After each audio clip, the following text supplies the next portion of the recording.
ಎಲ್ಲರಿಗೂ ನಮಸ್ಕಾರ ರೀ. ಹೆಂಗದಿರಿ? ನಾನು ಶ್ವೇತಾ. ಜಗತ್ನ್ಯಾಗ ನಡೆದಿರೋ ಸುದ್ದಿನ ನಮ್ಮ ಉತ್ತರ ಕರ್ನಾಟಕ ಭಾಷೆದಾಗ ಹೇಳಲಿಕ್ ಬಂದೇನಿ.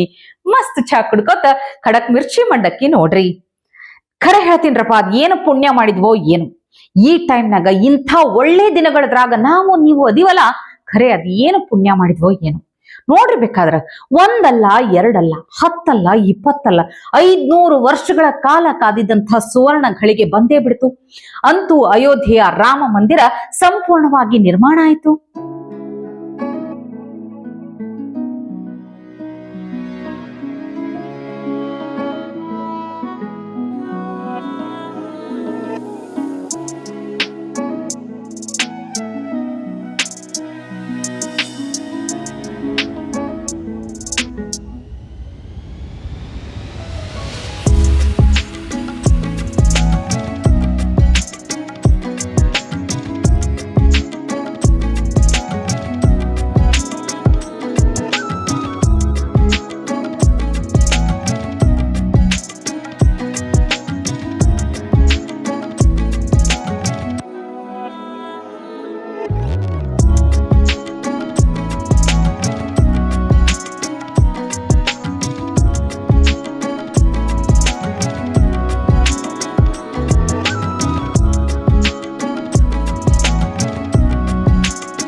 ಮೋದಿಜಿ, ಯೋಗಿಜಿ ಮತ್ತು ಮೋಹನ್ ಭಾಗವತ್ ಅವರು ಅಯೋಧ್ಯೆ ರಾಮ ಮಂದಿರದ ಮೇಲೆ ಭಗವಾ ಧ್ವಜನ ಹಾರಿಸುವ ಮೂಲಕ ಉದ್ಘಾಟನೆ ಮಾಡಿದಂತಹ ಕ್ಷಣ, ಅದನ್ನ ನೋಡೋ ಅವಕಾಶ ಸಿಕ್ಕದಲ್ಲ, ಈ ಕಾಲದವರದೇ ಪುಣ್ಯ ಅದ ನೋಡ್ರಿ.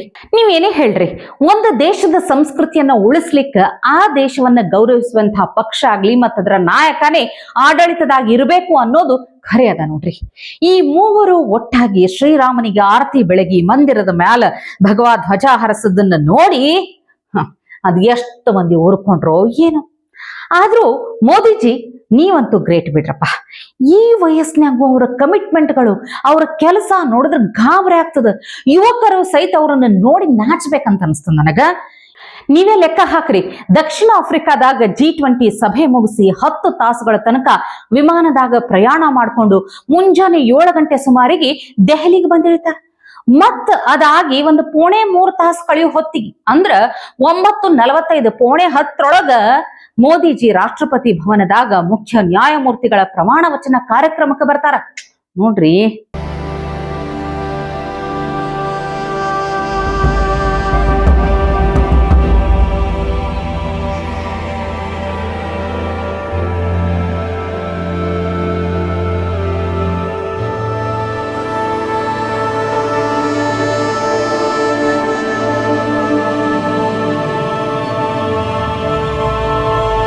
ಅದೇ ಈ ದೇಶದ ವಿರೋಧ ಪಕ್ಷದ ನಾಯಕನನ್ನ ಸ್ವಲ್ಪ ನೋಡ್ರಿ.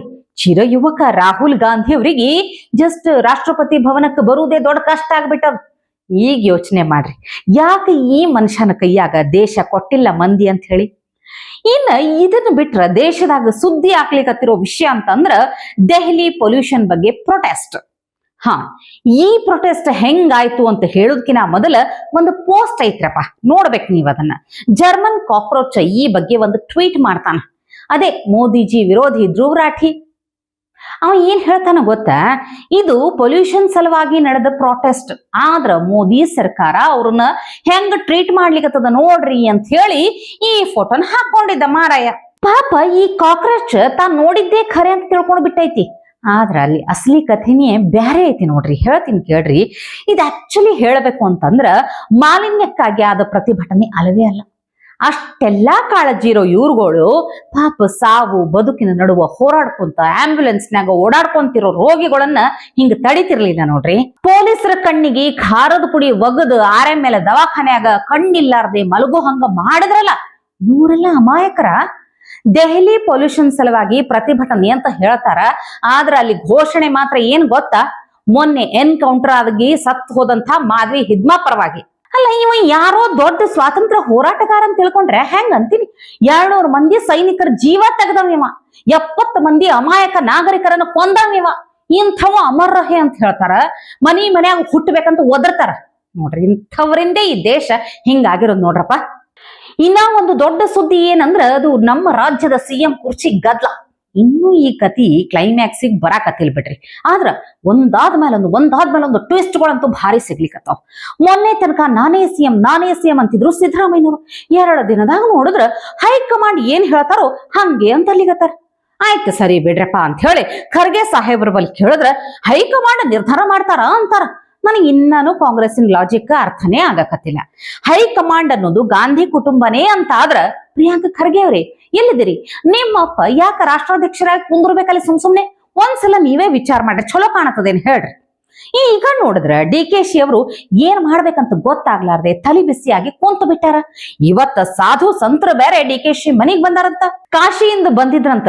DKಶಿ ಸಿಎಂ ಆಗ್ಲಿ ಅಂತ ಆಶೀರ್ವಾದ ಮಾಡ್ಯಾರಂತ. ನೋಡೋಣಲ್ರಿ, ಕಡಿಕ ಅವ್ರ ಆಶೀರ್ವಾದದಿಂದರೇ ಇವ್ರು ಸಿಎಂ ಆಗ್ಲಿ ಅಂತ ಕೇಳ್ಕೊಳ್ಳೋಣ. ಆದ್ರೂ ಸಿದ್ದರಾಮಯ್ಯ ಸಾಹೇಬ್ರೆ, ನೀವು ಒಂಥರ ಗ್ರೇಟೇ ಬಿಡ್ರಪ್ಪ, ಭಾರಿ ಅದಿರಿ ನೀವ್ ಏನೇ ಹೇಳಬೇಕಂತ ಅನ್ಕೊಂಡ್ರು ನೀವಾಗೆ ಹೇಳೋದಿಲ್ಲ. ಅದನ್ನ ನಿಮಗ್ ಬೇಕಾದವ್ರ ಕೈಯಲ್ಲಿ ಹೇಳಿಸ್ತೀರಿ. ಈಗ ಹೈಕಮಾಂಡ್ ನಿರ್ಧಾರ ಮಾಡ್ತಾರ ಅಂತ ಅಂದ್ಬಿಡುದು ನೀವು, ಆದ್ರೆ ಹಿಂದಿನಿಂದ ಜಮೀರ್ ಭಾಯ್ನ ಕಳಿಸಿ ಹಿಂಗ್ ಹೇಳಿಸೋದು. ಕ್ಯಾಬಿನೆಟ್ ರಿಷಫಲ್ ಬಗ್ಗೆ ಚರ್ಚೆ ಆಗ್ತಿದೆ, ಏನ್ ಹೇಳ್ತೀರಾ ಸರ್? ಅದಕ್ಕೆ ಚರ್ಚೆ ನಡೀತಾ ಇದೆ, ತಮ್ಗೆ ಅದೇ ಹೇಳಿದ್ದೆಲ್ಲ. ಅದಕ್ಕೋಸ್ಕರ MLAಗಳು ಎಲ್ಲ ದಿಲ್ಲಿಗೆ ಹೋಗ್ತಾ ಇರೋದು. ಅವ್ರವ್ರ ಪ್ರಯತ್ನ ಅವ್ರು ಮಾಡ್ತಾ ಇದ್ದಾರೆ. ಕ್ಯಾಬಿನೆಟ್ ರಿಷಫಲ್ ಆಗ್ಬೇಕಂತ ಮನೆ ಮುಖ್ಯಮಂತ್ರಿಗಳು ಹೇಳಿದ್ದಾರೆ. 4 ತಿಂಗಳ ಹಿಂದೆನೇ ಹೈಕಮಾಂಡ್ ಅವ್ರು ರಿಷಫಲ್ ಮಾಡಿ ಅಂತ ಕೇಳ್ಕೊಂಡಿದ್ರು. ನಾನೇ ಬೇಡ, ಇದು 2 ವರ್ಷ ಕಳೀಲಿ, 2 ವರ್ಷ ಆದ್ಮೇಲೆ ಮಾಡ್ತೀನಿ ಅಂತ ಹೇಳಿದ್ದಾರೆ. ಈಗ ಹೈಕಮಾಂಡ್ ಕೇಳಿದ್ದಾರೆ, ಹೈಕಮಾಂಡ್ ಯಾವಾಗ ಹೇಳ್ತಾರೆ ಅವಾಗ ಮಾಡ್ತಾರೆ. ಕ್ಯಾಬಿನೆಟ್ ರಿಷಫಲ್ ಅನುಮತಿ ಕೊಟ್ಟರೆ ಸಿದ್ದರಾಮಯ್ಯ ಕಂಟಿನ್ಯೂ ಆಗ್ತಾರೆ. ರಿಷಫಲ್ ಅನುಮತಿ ಕೊಡಲ್ಲ ಅಂತಂದ್ರೆ ಆಲ್ಟರ್ನೇಟಿವ್ ಅಂತಾನೆ ಸರ್. ಆತರ ಇದು ಒಂಥರ ಚಲೋ ಐತಿ ಬಿಡ್ರಿ. ಆದ್ರೂ ಸಿದ್ದರಾಮಯ್ಯನವ್ರೆ, ನೀವು ಒಂಥರ ಕಿಂಗ್ ನೋಡ್ರಪ್ಪ. ಸಾಲ ಎಷ್ಟರೇ ಆಗ್ಲಿ ರಾಜ್ಯನ ಬೇಕಾದ್ರೂ ಹರಾಜಾಗೂ ಹಾಕೋಣ ಅನ್ಕೊಂಡಂಗ ಐತದು. ಯಾಕಂದ್ರ ಒಂದ್ ಸಲ ಈ ಲೆಕ್ಕ ನೋಡ್ಬೇಕು ನೀವು.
ತಿಳಿತಿಲ್ಲ ಒತ್ತನ್ಯಾಗ ಎಲ್ಲ ನಮ್ ತಲೆ ಮೇಲೆ ಏನ್ ತಿಳ್ಕೊರ್ ನೀವು ಕಡಿಕ್.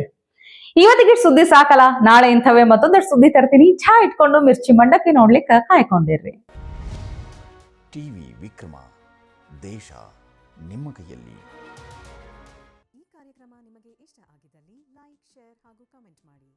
ಟಿವಿ ವಿಕ್ರಮದ ಕಾರ್ಯಕ್ರಮಗಳನ್ನು ನಿರಂತರವಾಗಿ ವೀಕ್ಷಿಸಲು ಸಬ್ಸ್ಕ್ರೈಬ್ ಮಾಡಿ, ಬೆಲ್ ಐಕನ್ ಒತ್ತಿ.